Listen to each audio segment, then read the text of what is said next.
Hello, everyone, and welcome to another episode of the Board Game Mechanics. I'm Katie, and with me, as always, is... Hey, everybody, what's going on? It is Jason. We are back. I feel like it's kind of a long time between podcasts, but we really are trying to work on the every other week format. Yeah, I mean, I think this is right on. I think it's been 2 weeks. It just seems like there's always so much going on in our lives. And I'm like, has it been 2 weeks? Has it been 2 months? Has it been 2 years? I don't know. Well, it hasn't been 2 years, I can tell you that. Oh, okay. Okay. Well, there's at least that. But we had Easter here. So that was a really fun time. It is officially spring. And we are gearing up for the eclipse. And we are in the path of totality here at BGM headquarters. So it is quite an exciting day coming up. Yep, it is. I have that day off from work, but I have to go play music that day. So still working.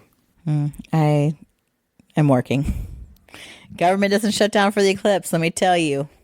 There are a lot of other places that are shut down, though. It's true. Our kids don't have school. I don't know why I did deserve that. My tax dollars at work. Yeah. That's what we should have done. This episode should be like moon or sun-related games, but it's not. If we were a professional podcast, that would be what we would have done. That's true. We're just pretty okay. Yep.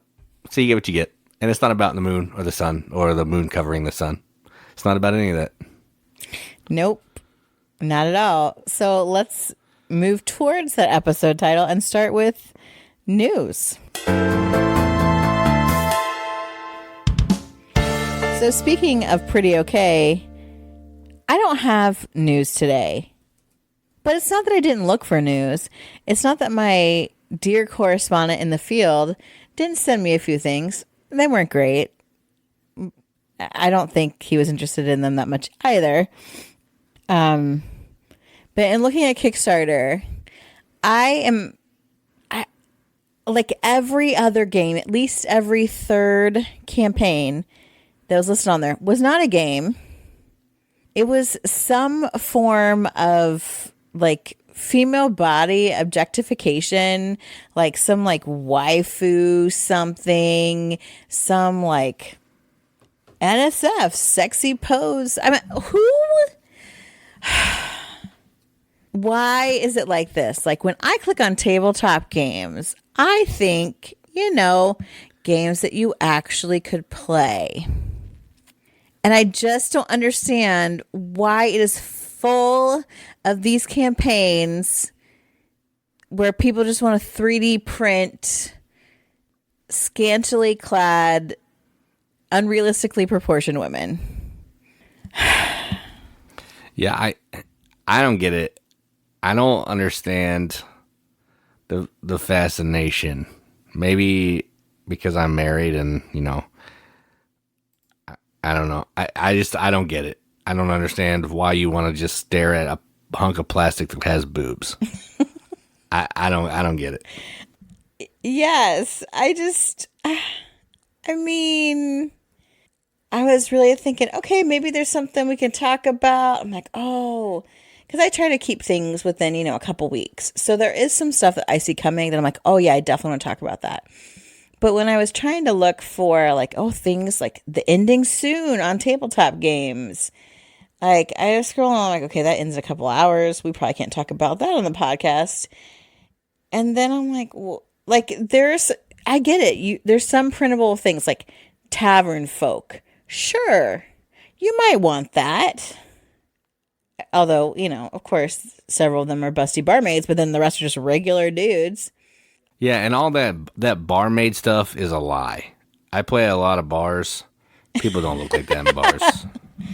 So it's true. Just so you know, for all you people who want to print that you think it's reality, you're mistaken.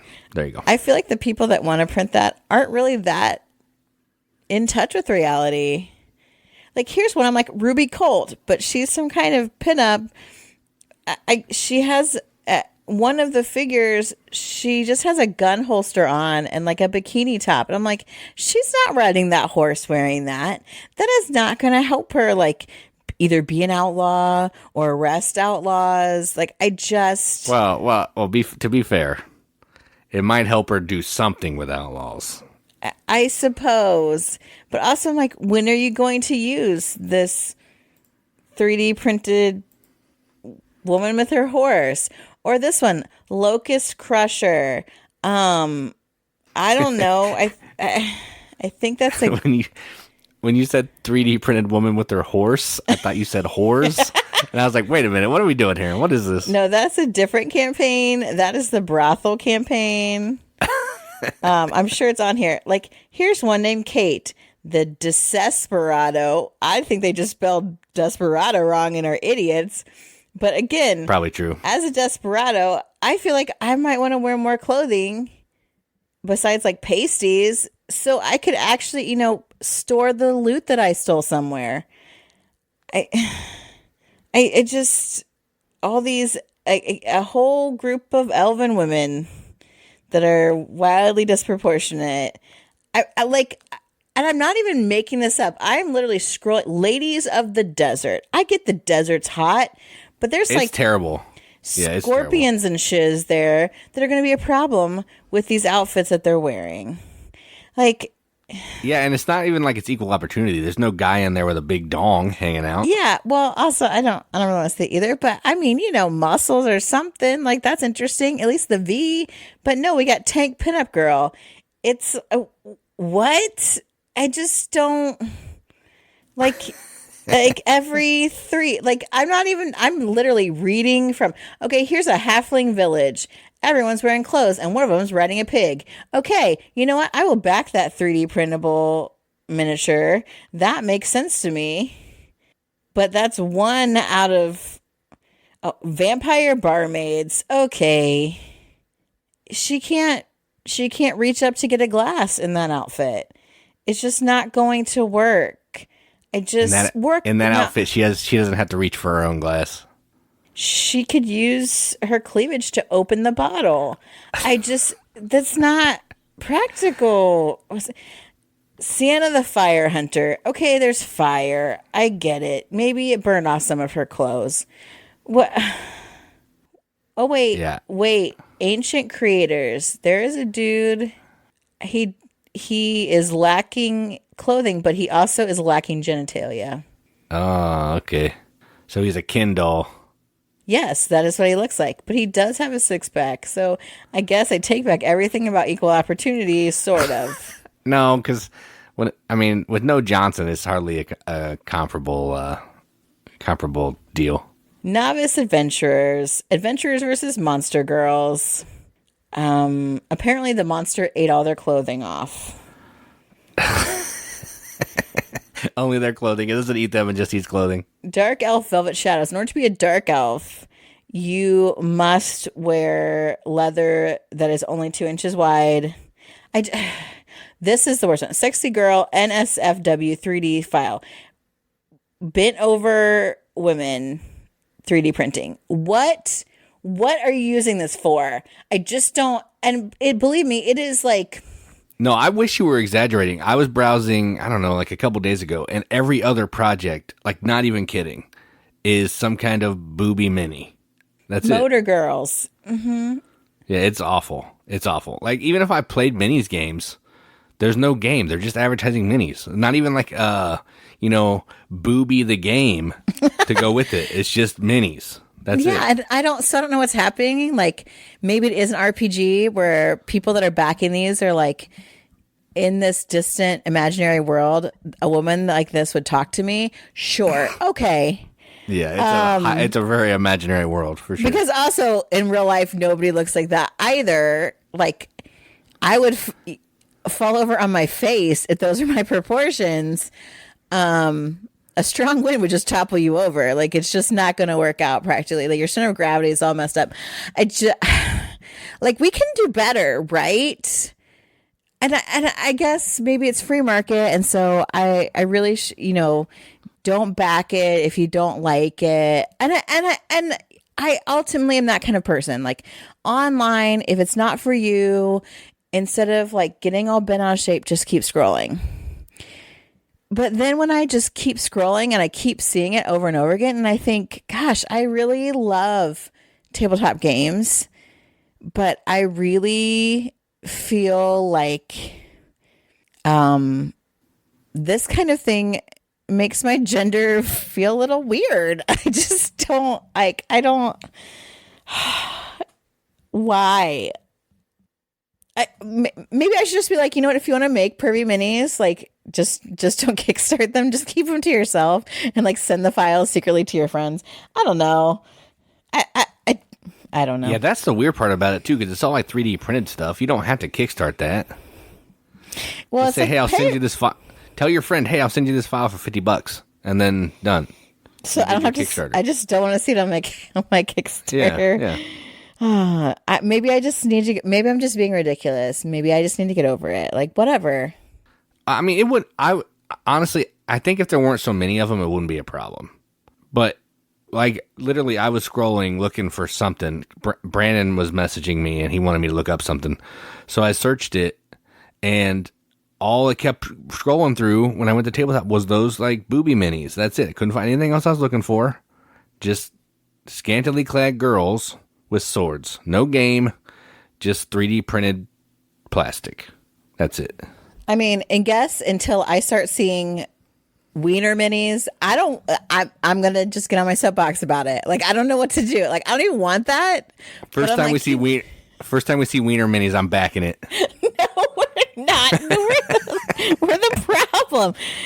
This is a family show. Maybe I shouldn't be talking about any of this. I don't know. Like, I just was looking for news. I'll put a disclaimer out. I was looking for news, and I'm like, what in the world? Like, I just...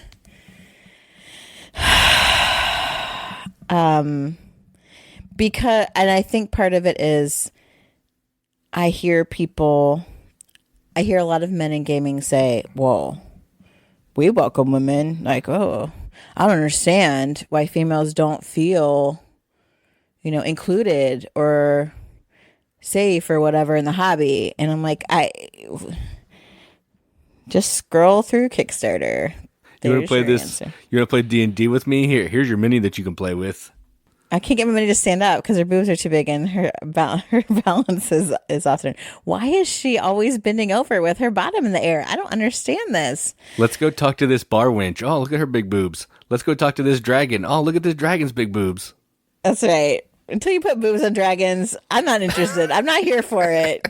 That would be funny. I would laugh at that. We're getting an E rating on this podcast, I think. Oh my gosh. Anyway. Yeah, we should probably move on. The news is I have no news because I'm just annoyed about the news. I'm just annoyed. Okay, I'm done. Moving on. All right, so enough of that. We are going to talk about some games that we played that do not have scantily clad minis in them. It's the truth. They don't. No, they don't. They really don't. Some of them don't even have, they just have cards. That's our prototype game, Boobies, the game. Yeah. That's funny.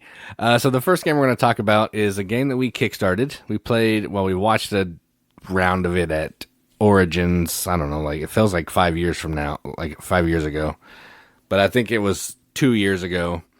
But it just delivered, I don't know, a couple months ago. And it is Septima.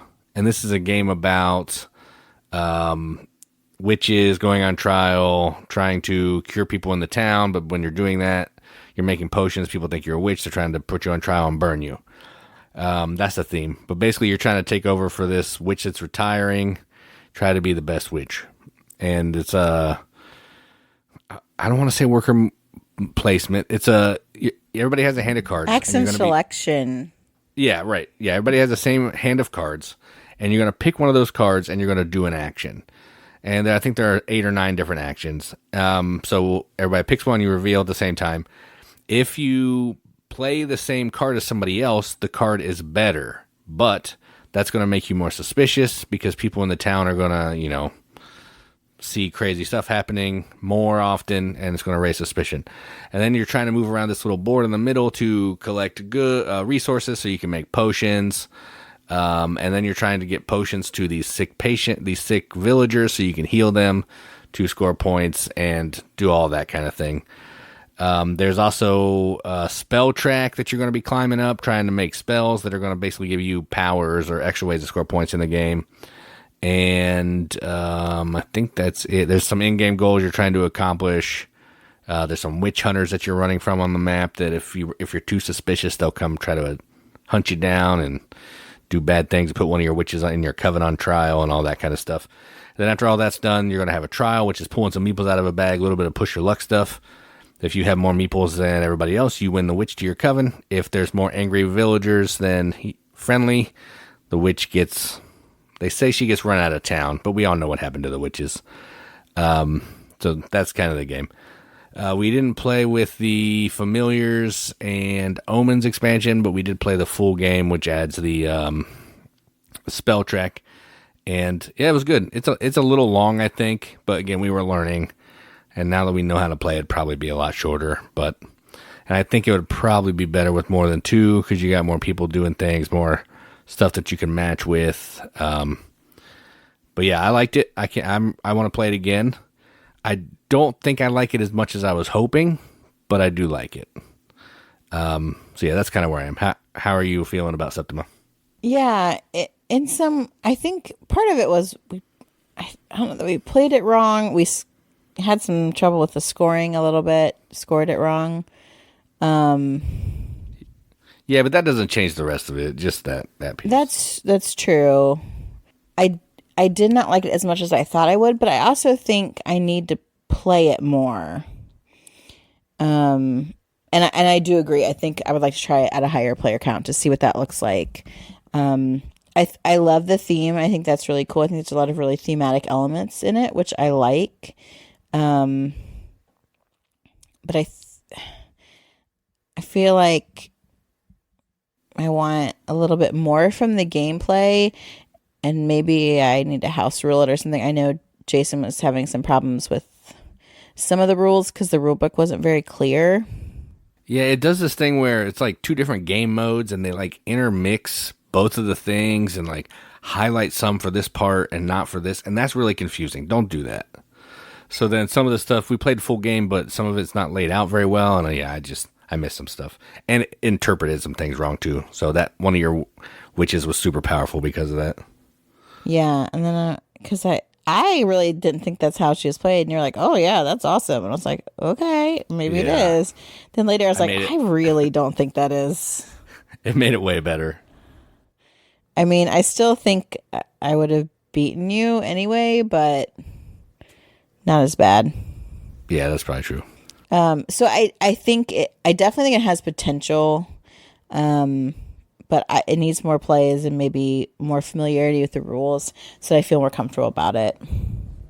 I think if we played it again, I cleaned up some of the things that I was doing wrong, and I think that it will be smoother next time. But yeah, I definitely want to play it more than two to see if it feels different. Yeah. All right, so that's Septima. Next up is a card game that we picked up on a whim because we like trick-taking games, and this is a trick-taking game. It is called the Dwarf King. And this is a game where there's 3 suits. It's trick-taking, so like euchre, hearts, spades, that kind of deal. And what you're doing is each round there's going to be these tiles. There's going to be 7 tiles. And each round, one of these tiles is going to be looked at, and you're going to pick a side. And that's going to be how the hand or the trick is going to score for that round. So, for example, if I'm selecting the tile, and it is maybe you get 1 point for every trick you take. Or, on the other side, you lose a point for every trick that you take. So depending on how good my cards are, if I think I can get a lot of tricks, I want the positive side. If I don't think I can get any, I'm going to throw it to the negative side and really mess people over. And you're going to just play through the round, see who has the most points at the end of that round, throw that card out. There's also one special card that gets mixed in that's going to break some of the rules. And then you're going to do it again. Shuffle up. Someone's going to pick one of the sides of the tile, and you're going to do that 7 times. And whoever has the most points is the winner. It's pretty normal trick-taking aside from the special power card and those tiles. Those tiles really make the game. There's another game that does it called Indulgence that has a similar vibe, but this one is a little bit more variability, and it plays the 5, which I appreciate because we have a group of 5 sometimes, and a lot of trick-taking games only go to 4. So I really like Dwarf King. We played it multiple times. We have a video on our channel. So yeah, if that sounds interesting, check it out. What did you think about Dwarf King? I love trick taking games because that's really how I got started in gaming, was cards. And since we play with a lot of people that, may not be familiar with board games, card games, I think, are always really successful. And like we mentioned a billion times, we're in the Midwest and people play euchre, and it's a trick taking game, and that's familiar ground for them. So if you say, okay, yeah, this is like euchre, but okay, there's no trump, or you can only do it this way, you have a basis of rules to work with that really helps them, and then they feel, I think that they feel like they're not so lost, and you don't have to then sit through like a droning on of rules when they kind of already have the basic idea and you're just explaining the differences. But yes, this is like another game that I really like, Indulgence. Since I've played so many trick taking games, I think it's nice to have that little like wrench in the works of, okay, I can play whatever, but if I collect queens instead of kings, I'm going to lose points. And so then you think, it also kind of, I think, is a little bit like, what's the name of that game? I can't believe I can't remember it. Where it's trick taking, but you have them different missions in the booklet. The Crew. Yes, it's kind of like that. Only instead of the booklet, I feel like it's a little bit easier to get to just the tile, and you have one tile. But it can play quickly. It's familiar. Yeah, I really enjoy it. I think this is definitely one that'll get a lot of play with people that we know. Yeah, it's if you know how to play euchre, this is a 3-minute teach, really. All right, so the last one we're going to talk about is a game that we had some controversy with. And by controversy, I mean we had some Polish cards. We had to wait till we got English cards so we could play it. And that game is Forgotten Waters. And we did get the English cards, and we have now played this game fully twice. And it is a ton of fun. So Forgotten Waters is, I don't know, it's a worker placement, like story-driven game. There's an app. Everybody's playing as a group of pirates on the same ship. We're working together to win, sort of, but we're also trying to be the ultimate winner. So if no one wins, then there can't be an ultimate winner. But if we all win, then there's an ultimate winner. And you're going to be taking actions on this book. The app's going to drive like which pages of this book you're going to go to based on what the story is telling you, where you are in the sea with your boat and all that kind of thing. And then you're just going to try to keep these different tracks that you have, like the hull of the ship, the food, your, what is it called? Resources or something, I forget. Supplies. And your discontent down and your crew happy, because if a certain thing gets too low, you can lose. If you reach too many of these different threat stories, you can lose. And you're just trying to survive long enough to complete the objective of the scenario. So a little bit of a spoiler, the first scenario, you're trying to kill this big bad pirate that's trying to kill you down. So it's like a 4-parter. You're just trying to not die. That is not the first scenario. Yes, it is. You're trying to fight that pirate that's chasing you. That's the very end, the 4th card. Oh, I'm like, that's not what you're trying to do, really, but the whole scenario is, that's the ultimate goal, is to kill that pirate. Okay. Sure. But and then you just want to survive. You're just trying to survive, trying to take the best actions that you can, trying to work as a team, but ultimately be a little bit selfish because you want to be the ultimate winner. The app works really well. The story is funny. It reads to you, so you don't have to spend a lot of time reading like in Tales of Arabian Nights, which I appreciate. And it's a ton of fun. I can't wait to play it again.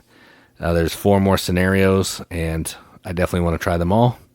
So there we go. It's a little long, but there is a way you can save it if you want to halfway through. But yeah, I don't know. I wish it could go a little shorter, but that's my only complaint. So what do you think about Forgotten Waters? I mean, I played it before, and I have liked it, and I thought that you would too. It is long. It's long for people that have never played a campaign before. Like a RPG, because I'm like, whatever, I'll sit down and do a 6-hour session. Yeah, it was only like 3.5 hours. It wasn't like crazy long, but right. And we had like breaks and stuff happening because life.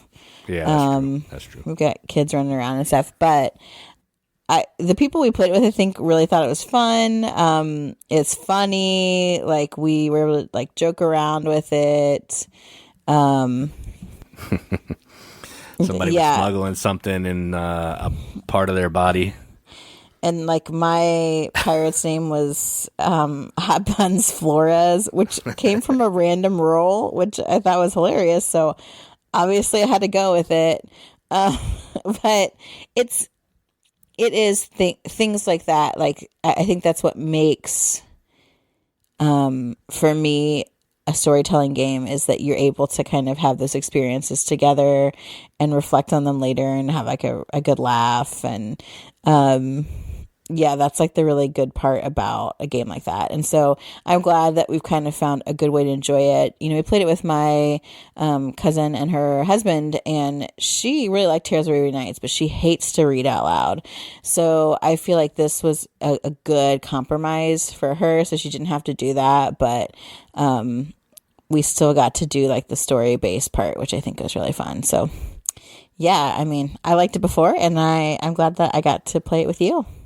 Honestly, it does feel an awful lot like Arabian Nights. As we were playing, I was like, man, this, like, if Arabian Nights had an app, it would be like 10 times better. Arabian Nights would. But because it doesn't have that app, it kind of suffers a little bit. And I think this takes all the good stuff in Arabian Nights, gives you that story that you don't have to read, and still has the cool, like, dice rolls for resolution and all that stuff. But it also gives you a variety that you don't have with Tales of the Arabian Nights, because sometimes we would have, like, repeats. That's true. Nothing repeat. Even if you're at the same spot in this, it was cool. The story would still change, which is pretty interesting. Yeah, that's true. All right, so those are some games that we played. We will move on and talk about something else.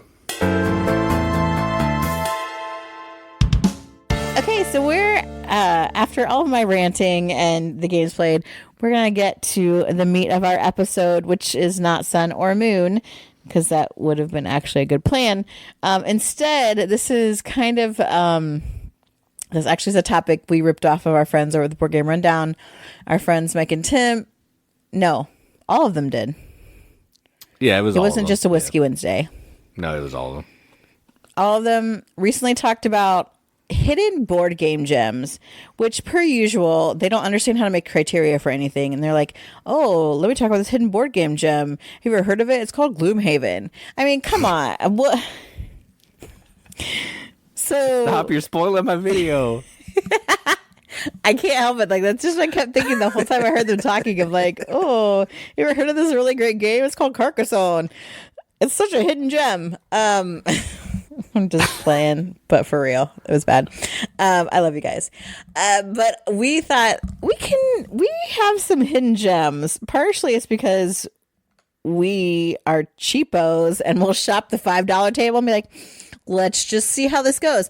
And in doing so, we found some hidden gems. Now, we've also found some turds as well. But there are no booby minis on the $5 table either. Yeah, no, that's a stupid table. But like, we really have found some really great games that way. And some of these games maybe are hidden gems because they're just so hard to find, but people aren't looking for them if they don't know about them. So we have each of us have a top 5, and we actually put the overall ranking from Board Game Geek with our different games, just so you can get an idea. If we talk about what the mainstream concept or popularity of a game is, we made sure everything was outside the top 1,000, and we don't have anything that is more popular than like 3,000, which I don't know. Do we have like a good bookmark for ranking? No, I don't know. And again, just because it's rated highly or low doesn't mean that people don't know about it or it's a hidden gem. So that's just some stipulations we put on it. Well, yeah, that's just kind of how we wanted to do that, just as a way to think about, because a lot of people will look at, a list and they'll say, okay, well, this is the popular game right now. Right. Yeah, because obviously Gloomhaven is not going to be on a list like this because everybody knows about Gloomhaven. Right. Like Wormspan right now is number 4 on the hotness. Anything on the hotness is not going to be on a list like this because people are talking about it, know about it, excited about it, all that kind of stuff. But even a game that I like that I don't think a ton of people are talking about, but it still is very popular in a way, is like Elysium is number 590. Okay. So just some ideas of what being outside the top 3,000 games on Board Game Geek will get you.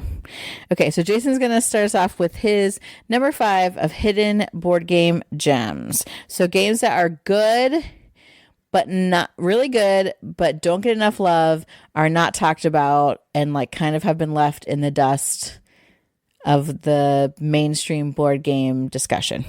How's that? Sounds good. So clearly they're over a month old. Yeah, so here we go. And mine aren't in any like numerical order really. Like I don't think any of these are better than others. I just wrote them down and that's how they fell. So, but I have 5. So my number 5 is a little card game that has multi-use cards, and it is called Town Builder of Coevorden. I don't know how you say it. But this is a game where you are drafting cards from the center of the table, and the cards have 2 uses. They're either going to be used as a building, or you're going to use them as a resource, which is on the bottom of the card. You turn it upside down, and you tuck it under a foundation that you're building. Once the foundation gets enough resources, you turn the foundation upright, and it's been built. The buildings may give you special abilities. They may give you resource production, whatever. And there's also some in-game goals where you're trying to be the first player to do so many colors of buildings, or you're trying to do X number of things. I don't know. There's a whole bunch of different goals. And you're just trying to build the best buildings you can build, take the most efficient actions that you can before everybody else, because once a certain number of buildings is built, game is over. This is a really fun game. I like it. I don't know how many people talk about it. I haven't heard a ton of people talk about it other than my friend who brought it over here. But yeah, it's really good. If you see a copy and you like multi-use cards, this is definitely one you should pick up. Kind of has a San Juan vibe to it a little bit, but still feels different enough that you could have them both. So my number 5 is Town Builder of Coevorden. I've always called it Coevorden. Yeah, I have no idea. Town Builder. That's what they should have just called it. Yeah. My number 5 is a card game from AEG that I talk about and I champion fairly frequently, but I don't know that anyone else has ever heard it. Jason like poo-pooed on it, and then we played it, and he was like, oh yeah, this game is actually good. And I'm like, yeah, I freaking know. But this card game requires at least 3 to play, so we don't always get it out to the table as much, which is weird because we don't play games as 2 that often. But anyway, the game is Mai Star. Mai Star is a game where each person is a geisha, and everyone has a hand of cards, and your goal is to get rid of all your cards first, because cards left in your hand count negatively towards your score. Well, I mean, they add to your score, and the lowest score wins. So in theory, yes, negatively, but not actually negative points. Anyway, so you are playing cards from your hand as advertisers for you as a geisha, and those advertisers will actually help build up your different skills. Or you play them as customers, and as customers, they will actually leave your hand and not refill your hand, and then you'll be able to use the power. But you have to have the appropriate amount of skills for the different types of customers. It can be a little mean and backstabby, but it's so quick, and like you're really fighting against everyone that I don't mind the meanness. There's other games I think that are much more meaner. But I love the theme. I like that idea of, okay, if I play cards in a certain way to help me out, I actually have to keep refilling my hand. But if I play them in a different way and use their power, they get out of my hand. And how can I get other people to have cards in their hand, and keep from going out before my hand is empty? There's some really interesting strategy to it. I just really, really like this. It is number 4030. on the Board Game Geek list. So that is my number 5, Mai Star. Oh, yeah, I didn't give the rating of Town Builder, but it's 3,384. So there we go. I forgot to mention that. All right, so my number 4 is... I have never heard anybody talk about this, honestly. And it is a game about pulling tokens out of a bag to try to bid on these different types of perfumes and artifacts. And it's called Mercado, or Mercado, however you want to say it. And it is ranked 5,136 on BGG. It's from Cosmos. And it's the same designer as Istanbul, and I forget his name. But they did the same game. And this is, it's a push your luck game of sorts. There are these different kinds of coins in the bag. There's blue. I don't think they have names in the book either, but there's blue, there's copper, there's gold, there's silver, there's white, which is anything. And then there's counterfeit coins, which are black. And you're going to reach into your bag, you're going to pull out a certain number of coins, and then you're going to use those coins to put them around these different items that are in the center of the table. Every player has a side of the item. They're going to put coins down. Certain items can only have certain coins used to bid on them. So I may need 2 blues for this, like, perfume. But I'm racing with other players over a course of turns to be the first player to get my 2 blues out. If I can do that, I win it. I might get a special power. I get some points. Ultimately, this is a race to be the first player to go all the way around the scoring track, and you win. If you don't win the item that you're bidding on, you get a consolation prize to help you pull more tokens out of a bag later. If you can't pull tokens out of your bag because it's empty, you can put all your tokens back in, refill, but that's your turn. It has a Quacks of Quedlinburg vibe a little bit to it, but not as stressful because it's a slow auction. Multi-turn auction, which is kind of nice. But I really enjoy this game. I think it's fun. I think the bidding is interesting, and I love pulling stuff out of a bag. So that's kind of why it's on my list. So my number 4, Mercado or Mercado. Yeah, I guess I didn't realize that people don't know this game. But I think this is, again, it's a really ugly looking box, and we picked it up at some sale. It's not just no, they sent it to us. Oh, really? Yeah, it's not just the box that's ugly. Everything about this game is ugly, I think. It is. Like, it is. When I say it's not a looker, that's like being polite. It's like a blue box with a goblet on the cover. It's not very good. But the game is fantastic, and I like it a lot. So don't get turned off by the box. But, yeah, it's really good. And for free, it's even better. Yeah, it looks like it was done by Marty Wallace, but it's actually a good game. The artwork's too nice for Marty. There's like not even the artwork there. It's hideous. That's what I'm saying. It's still better than Marty. London. It actually has less artwork than London, I think. Because London has like at least some buildings. I don't know. My number 4, we have talked about a lot on this podcast. Just because my husband is down with the clown. But I cannot talk about Hidden Gems if I don't talk about Into the Echoside. Into the Echoside is the ICP themed deck builder. It is, and I had to look this up because I'm like, I feel like we talk about it all the time. Our friends at the Board Game Rundown were like, yeah, they got a couple copies floating around. Like, I feel like we are in deep with this game, but no one else is because it is ranked 11,068. On Board Game Geek. This is actually not my most obscure game on the list, but it's real close. This is such a good deck builder, and I hate that it's so good because I care nothing about Insane Clown Posse. I don't really listen to their music, but I have lots of friends running around with Hatchet Men, so I get it. So the artwork, meh. But the synergy between cards and just the way that you can, once you kind of get a thing going with like a crew and maybe roll on the fate die, oh my gosh, you can have like an amazing turn, pull out some of those really, I don't know what the big cards are you're trying to buy. Epic cards. I mean, at its heart, it is like, I don't even play this game anymore. It starts with an A, right? Ascension. Yeah, thank you. I played it one time. It was fine. I played a bunch of other deck builders that are its descendants that I like better. It's essentially Ascension, but with the ICP theme. But I think that the way the cards work together is just so good, and people don't know about it. For a while, it was like impossible to find, but copies of the base game, now the base game only, have been popping up. I cannot even get my hands on an expansion, but I want to.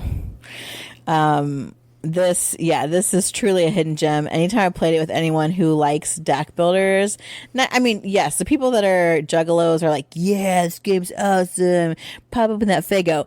But other people who are not, I don't know, that was just my ICP. That was my Bob voice. He doesn't listen to us anyway. They will say this is a great deck builder. So absolutely, my number 4, Into the Echoside. Yeah, this isn't on my list just because I figured you put it on your list, but it is super, super good. I mean, granted, it is just Ascension with ICP, but the ICP is awesome, and that Super Bowls cards are fantastic. Oh my gosh. All right, so my number 3 is a game from DV Games, and it's ranked 3,413, and it's not Bang, because that's their main game, but it is Dark Tales. And we've talked about this. I've never heard anybody else talk about this game. But this game is a card game only where you are playing fairy tales. And they're like these weird gothic art fairy tales. And you're trying to basically just score points. That's it. It's a point salad-y card game. Because everything you do gives you points. And there's going to be 3 ways you can play cards. You can play it to the center of the table. You can play it to your own tableau. Or you can discard it. And then based on what cards you play, they're going to do something. They may interact with other cards. They may let you steal other people's cards. They may get points for it being day or nighttime. Just for playing it, it throws points at you. There's 4 or 5 different expansions for this that add different cards, different themes. Snow White, Little Mermaid, all that kind of stuff. They just change up the gameplay, add a little bit of extra rules. Just give it a little bit more pizzazz. But even the base game by itself, super fun, cool little engine buildery, simple card game that has really cool art and that I dig a lot, and no one talks about it. So my number 3, Dark Tales, 3,413. Yeah, this is a good one. My next one is also in the 3,000 range, 3,679. And not too long ago, an expansion came out, so I thought maybe the buzz kind of hyped up again for this game. But now it's off. Vincent Dutrait art. I can't remember who designed this for the life of me. Maybe I've never known. It's Caputo. Scott Caputo. Yeah, Scott Caputo. I thought I knew it. That's 100 Torii. So if you've listened to us for any time period, you know that Katie's brain cannot manipulate tiles that are different sizes and shapes. I can't do it. Real bad at it. Thankfully, the 100 Torii is all squares. So it's all, you're laying, you have 2 tiles. On your turn, you choose to put one into the garden. You lay it. But you are building this beautiful Japanese garden. And when you lay a tile, you choose a decoration that's on the tile for the garden. And there's, Inari statues and like little wells and different things. The art's really pretty. And you are then going to trace the shortest path to the closest identical item. And while you're working on those little paths, you want to pass through Torii gates, hence the 100 Torii, so that you can gather more of tokens representing the different decorations in the garden, because having them in sets of 5 will score you points. It is relaxing. It is simple to play, yet the choices are very difficult. And I love a game like that. And you always can go your own way, making your own matches, because that's really just kind of how it works. And, you're building the path as it goes along. So things are constantly changing, which I think really makes it unique. And no game is ever going to play the same. The Divergent Path expansion have we played that? No, we haven't played it yet. I learned the rules and it sounds great. I need to read them again. But there adds kind of some more powers and different things that you can do. it's just a great game and people don't talk about it. Like, I would not waste my time with Carcassonne with the Hunter and Torii out there. Like, I just think it's deeply strategic, but yet super simplistic. And I think a great theme. So my number 3, 100 Torii, 3,679. And it has like the most bits I've ever seen in a box this size. Yeah, ever. that's true. Like, it takes up a huge table space for this little tiny box. I don't get it. But yeah, it is a really good game.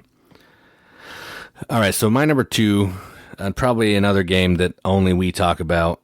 We've played it with the Board Game Rundown guys. I don't think they like it, but they don't like anything that's good. So this game is ranked 5,962, and it is called Don't Turn Your Back. And this is a weird deck builder where everybody has the same cards. And as you go, you're going to be using these cards as workers to go to these different locations on the board to take different actions. There's a school where you can go that's going to let you buy new cards from your own personal display. There's a wax museum where you're going to be putting cards, thinning your deck out basically to score points at the end for different, however much wax value you have in there. The cards have multiple different purposes. Only some of the cards can be used at certain locations based on the banner that they have on the card. There's another area where you can go where there are these laws that come out every round that you can go there to try to earn some candles, which are points. And there's one more section, like the bazaar, where you can go and activate your cards and stuff. It's weird. It's a deck builder with worker placement, which is interesting and doesn't get done a lot. And I like it. Yeah, the art is bizarre. The theme is weird. It's based on some weird RPG. But aside from that, if you can look past the funky art and the theme, there's a really cool gameplay there. If you like deck builders and you like worker placement, you want like to have a meaning, a little bit more of a point to the deck building. This has that because you need cards to go to certain spaces to take certain actions. I like it. I don't know how easy it is to get, but if that sounds interesting, I say check it out because it's really good. So my number 2, Don't Turn Your Back, number 5,962. I would love to see this rethemed, because then I think it would get more attention and more love. Because I think it's just a really great concept of deck building plus board, in ways that it's almost like it combines something like a Clank with, is it Favor of the Pharaoh? No. Where's the one where you're burying cards? Entombing them? Valley of the Kings. Valley of the Kings. It's kind of like a combo of those two, which I think is really cool, especially if you play a lot of deck builders like I do, to find like ways to use deck building in a unique way that's not superfluous. Yeah, it's just, it is good. The artwork is weird and kind of grotesque, and I think a different theme would make it go over a lot better, but still super good game. My number 2, we actually referenced earlier in the podcast, because it's just such a good trick taker. I think it's an re-implementation of like a couple other games, actually. Dragon Master. Yeah. So that's probably why its ranking is 3,560, a little bit higher than some of my other choices. But that game is Indulgence. So Indulgence has, again, a kind of an arbitrary theme for trick taking, but your suits are different, powerful families from Italy. And when it is your turn to be you're not the Pope, but yeah, it's like a papal order. Yeah, you're like the Pope, I think. When it's your turn to choose, you can choose from this papal decree, a papal bull, which is going to dictate what is going to kind of be Trump or how the score is going to be, much like Dwarf King that we talked about earlier. But there's also a ring there, and you can also, like, you're winning and losing or like paying with gems, which I think is really fun. And you can almost kind of shoot the moon in a way. like you can in euchre. So it just has a lot of really familiar elements with like I think a fun twist, a fun theme. Like anyone who's played again euchre, we have played this many times with people and they're like, oh yeah, this is so good. Like it's just so accessible. And I had never heard of it at all until I don't know, where do we find this? How do we I made a trade for it because I wanted it. Well, how did you find out about it though? I mean, to begin with. I saw it on the Dice Tower a long time ago. Well, see, now it's talked about. Now I feel like I've been. No, I mean like when I first started watching the Dice Tower, when it first came out, and then they didn't talk about it anymore. But it was one of the first restoration games too. Yeah, it is. It is really good. It is really fun. Again, like especially if you like trick taking or card games at all. Yeah, Indulgence. It is 3,560. Yeah, the ring in this is fantastic. It looks like a class ring. You can put it on your pinky and make people kiss it. It's pretty awesome. You don't have to make people kiss it, but we seem to do that every time. No, you have to. Antagonizing each other. So my number one is actually a pick up and deliver game.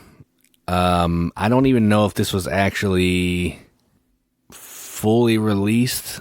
So again, I'm sorry. I didn't look at availability. I'm just talking about good games that people don't talk about. And it is ranked number 7,631, and it is called Taxi Derby. So this is a game where it's basically Crazy Taxi, if you ever played that video game from like the 90s, but in a board game where you are a taxi, you're picking up these passengers and you're trying to get them from where you picked them up to their destination to get money. That's the gist. But in this one, you can only move so many spaces for free. Like, there's a speed limit. So I think you can move 3 or 4 spaces, whatever, based on your car. But if you want to speed, you can go faster, but before you can take that action, you have to roll the die. The cop will move closer to you, and if you get caught, you get a ticket, you lose your passenger, a whole bunch of mess happens. You could lose your passenger. Some passengers will only get in cars if you have certain upgrades, like a good stereo, good Wi-Fi, because they need to work. And yeah, you're just trying to pick up passengers around the town, upgrade your car, and just deliver more passengers than everybody else. There's a couple tracks that you can move based on how many times you gotten busted by the cops, because you can get points for that. Yeah, just a ton of fun. I enjoy it. I like Crazy Taxi. I like pick up and deliver. So this is a no-brainer for me. So my number one, Taxi Derby. Yeah, I really like Taxi Derby. We played it, a friend's copy once, and I kept thinking about it. I'm like, man, that game was super good. Like, can we find it? And I think it took a little bit of searching on Jason's part, but he did find a copy to trade for or something. I did. Yep. My number one is, I didn't rank any of my other games like based on obscurity, but this is the one that is ranked the farthest down from number one on my list. It is ranked 13,078. And this is genuinely because you cannot find it. I'm sure of it, because this game is so good. It's really fun, super simple, but everyone who I've ever played it with has loved it. And that is Grimm, the card game. So our dear friend Mike introduced this to us. It's simultaneous bidding. Bidding. Yes. I was like, it's not actually like bidding. Simultaneous bidding, because you all have the same cards with different numbers on it, these different animals, because you are trying to win these cards from Grimm's Fairy Tales and collect, like it's set collection, in order to get groupings that are going to score you the most points. And some will score you negative points, so you really want to be careful. Like, again, it is like super simple to play, but the choices that you are making can be really difficult. And just trying to like outthink your opponents. What are they going to play? Certain cards fire off in different ways than others. It's not just necessarily always the high card that wins, but it often does. But you have to figure out how to get to that high card. And once you use it in a round, you aren't able to use that same card again. So in some ways, it kind of reminds me of Libertalia, but in a stripped down form. just a really tiny, like matchbox size. Is that what they call them? Match? No, it's not a matchbook. It's just like the like size a box of of matches. a deck of cards. Yeah. It's smaller than that. It's not. No, So it's regular size cards. Is it? Yeah. Go look it on the shelf. I don't believe you. I'm looking right at it right now. Okay. Anyway, it's small. It's a little bit smaller than our Herbaceous pocket box. Yeah. Small deck. But this game is so good. And it's a crime that you can't find it because it's such a good game. Like, I wish everybody could own it. I don't know how we managed to get a copy. It was the last one on Board Game Geek, which there are actually 2 on there right now for sale. So if you want one, now's your chance. Is it crazy expensive? No, one's 10 and one's 17. On Noble Knight, it's 17, and then on the Geek Market, it's 10. Legit. This game is good. If you like bidding, if you like that kind of, like, Creature Comforts does it, or not Creature Comforts, Campy Creatures does this. Libertalia does this. I forget. Those games where you all have the same cards and you're playing a card and you're like trying to outthink what the other one's going to play because you want to play higher than them, but you also have to save some back and you want to get the right collection. Yeah, like this is so good. So good. So that's why it's my number 1, Grimm, a card game. It's ranked 13,708. Yeah, if you want one, jump on it now. That's the only one I'll say that for because this game is like non-existent. Yes, I totally agree. So that has been our hidden board game gems. And I really, really tried to find like super obscure like games that, so it's like, it's real. It's like truly hidden gems. But yes, all these games, so good, so worth hunting down and finding. People should be talking about them because of how good and fun they are to play. I agree. I would play, and I like all these games that are on this list. And yeah, some of them are more available than others. Some of them are probably more popular than others. But still, as far as board gaming goes, they're not talked about enough. So that's kind of why they're on the list. Right. So I would love to know what your hidden gems are because I'm always looking for hidden gems. Partially because I feel like a lot of times hidden gems, you can get them for cheap because people don't know.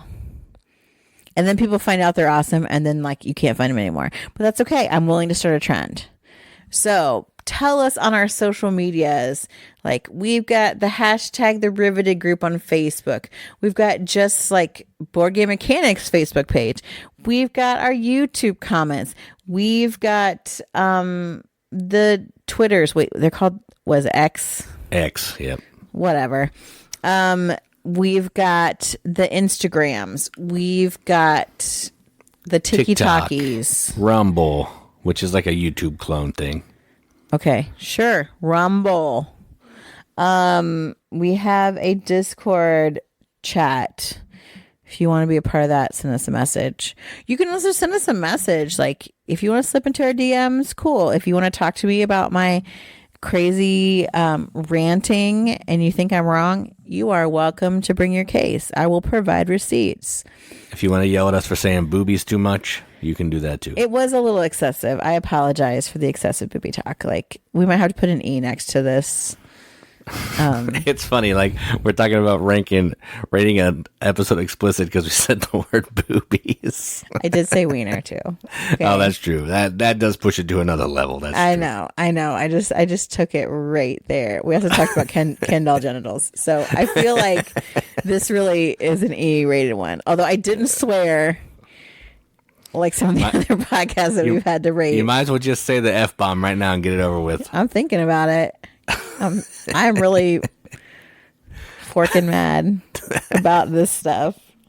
Anyway, before I say something I truly regret, please hit us up on socials. I would love to hear some of your top hidden board game gems because for me, this is what makes the hobby so fun and interesting is finding like little unique games that just do the mechanics well, but they don't have to be the super popular ones. Because we talk a lot about the FOMO problem with board gaming and the new hotness being like a week, and people have then moved on to other games. And we really, I think, as a channel, want to help promote older games, just good games that maybe don't have the same kind of backing or production or whatever, but still are fun and are getting people playing actual tabletop games. So with boobies. That's our forthcoming prototype. Okay, we really have to end this because I could go off on a whole tangent. So I've been Katie. And I'm Jason. Keep gaming, everybody. Keep gaming.